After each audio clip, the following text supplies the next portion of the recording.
If I'd followed these 7 pieces of cruise advice on recent cruises, I wouldn't have made it to one. I'd have overpaid for another. I'd have booked the wrong cabin. I'd have bought things I never needed.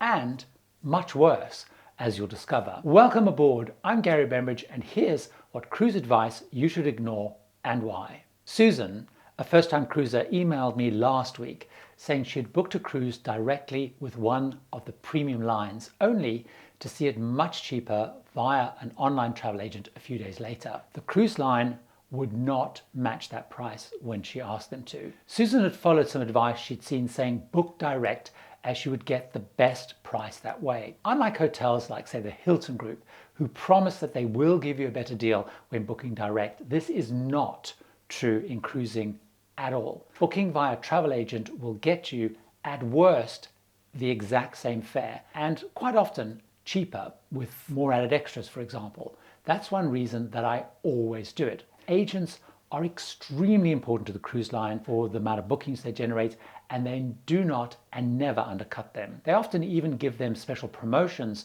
to offer their clients only, or the agents reduce prices, or they might add extras by cutting into their own commissions. The other problem with booking direct, in my view, even if you're allocated a so-called personal cruise advisor, is, in my experience and from the many messages I get, is you are in fact dealing with a call center whose role is to sell, take and process bookings. It often means long wait times when calling. The teams I've found are often not well informed, because I think they actually only get updates on cancellations or changes to protocols or new itineraries when it's actually just released to us, the public, at the same time. I find that using a travel agent, they can handle all your queries, they can get accurate answers.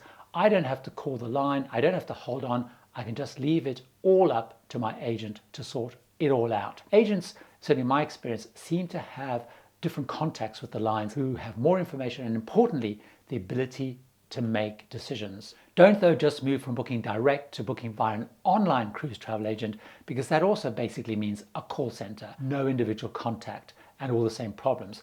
I work with a real live one person. I can call, I can email, I can meet. In my case, it's Sarah Bolton of Travel Counselors. Many of my US followers use Gary Pluck of Red Travel, but having an actual person is key. And make sure, by the way, that they are cruises and definitely cruise experts. I was recently following a couple just off a Viking river cruise who were stranded in Amsterdam's Schiphol airport.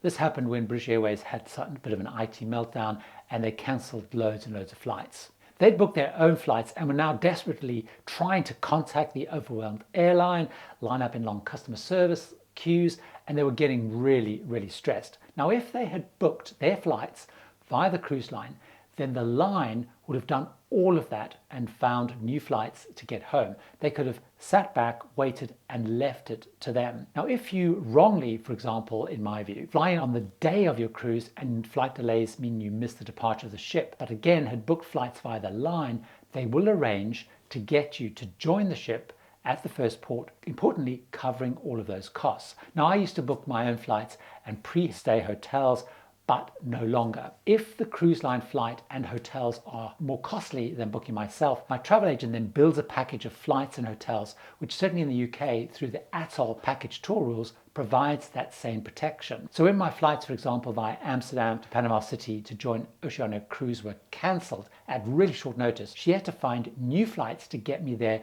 on time for the cruise. This ended up being via Madrid on Iberia. It cost much more, but it didn't cost me anything more because the package requires them to get me there on time within the price I paid. If I'd booked myself, that would not have been the case. So again, check if you use an agent instead of the line to book your flights, that will be the case too. Cabin choice is very personal, and while your decision must be based on what works for you and your budget, there is some really poor advice around cabins that I plead for you to consider. If you follow the advice to book a guaranteed cabin in your chosen category, inside, ocean view, balcony or suite, and let the cruise line allocate it, first check if it is actually cheaper.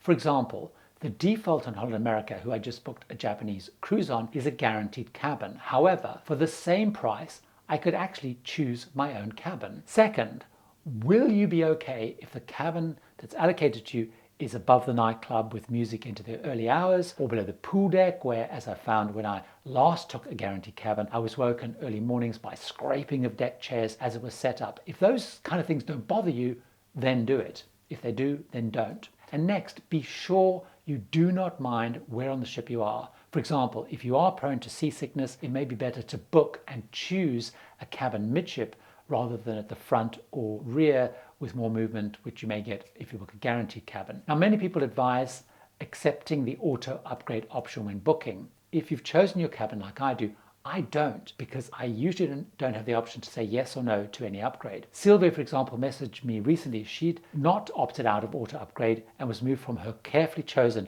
midship cabin on Norwegian into a mini suite above a late night music venue in front of the ship. She didn't have a great time because two of her fears came true: noise and motion. Now, I mentioned earlier booking a Japanese cruise. It is for 18 months' time. This breaks one frequent piece of advice: to book late to get the lowest fare. The best advice is to book a cruise at the right time, and that depends on which itinerary you are doing and how flexible you're willing to be. If you're going on a Caribbean or Mediterranean cruise, the two biggest cruising regions, booking late often does mean getting a lower fare. Almost every cruise line sails in both every year. The itineraries and ports almost identical, and so there's lots of choice and lots of capacity. If you are flexible in these two regions on which line, when, which cabin grade and ports of call, then booking late to grab one of the fares to ensure the ship sails full is great advice. Alaska can sometimes offer good late deals, but it's much less certain, I've found. For more exotic itineraries with less choice and short seasons like Japan, and definitely for new ships, I book when they come on sale or as far ahead as possible, because that's when fares are best, because they edge upwards as the ship fills. However, no matter when you book, track the fare by setting tracker alerts on sites like cruisewatch.com or cruisecritic.com, and if it falls below your price, contact the line and ask for yours to be lowered too. In the notes there's a link to a blog post on how to do this. I got an email from John asking if he should follow the advice he kept seeing to buy a drinks package. I told him, first, check what drinks are included in the fare. More lines are now including some drinks packages in their fares, like Celebrity Always Included, or some lines offer fares that include them bundled with other add-ons at lower costs, like, for example, Holland America Have It All fares and Princess Plus fares. Also, many lines include non-alcoholic cocktails, like, for example, on Oceania I was on recently, so no need to buy a drinks package if you're buying it for non-alcoholic cocktails. And then, as drinks packages can add a lot, for example, on Royal Caribbean, the deluxe drinks package starts at $63 per day, and everyone in the cabin must buy it if one person does. Instead, start by using an online drinks package calculator to see if it's cheaper or not to buy a drinks package. The two best ones I've found are on cruisely.com and on cruisemummy.com. After Norwegian Escape was grounded, leaving the Dominican Republic in March 2022, passengers had to be flown home to the United States where the cruise had started. Unfortunately, many had followed advice to travel without a passport and to use other identification. This is possible for US citizens on Caribbean cruises that start and end in the United States. However, for them, their return was really delayed because the US Embassy then had to work on getting them emergency passports, adding a lot of stress, upsets, and delays. You never know what can happen. You or one of your party may fall ill, or you perhaps need to get back home from one of the islands during a cruise because of some issue at home. My advice is to get passports or take them if you have them. Now, in the US, a passport card, for example, allowing return to the US by land or sea from Canada, Mexico, Bermuda, and the Caribbean, currently only costs $30 US. A full passport for first timers is $130. I have never, touch wood, been seasick on a cruise, despite the many cruises that I've done, even in rough seas crossing the Atlantic in winter on the Queen Mary 2 and on Drake Passage on the Ponant L'Irial. That's because I ignore the advice to not worry about getting motion sickness. A lot of people say don't worry about it because the risk is low on modern ships. But before every cruise, I bring and take, for me, Dramamine. So that's motion sickness prevention. Before we set sail, I always choose a midship cabin when I possibly can because movement is the least there.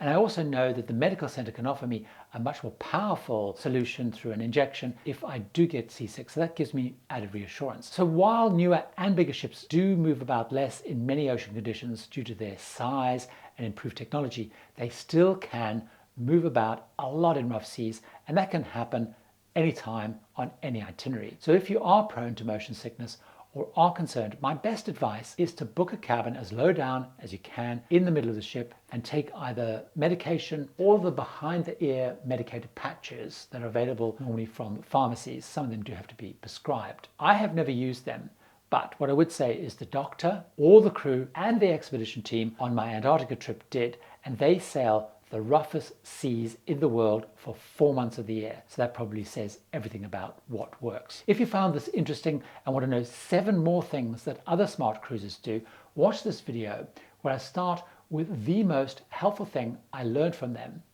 See you over there.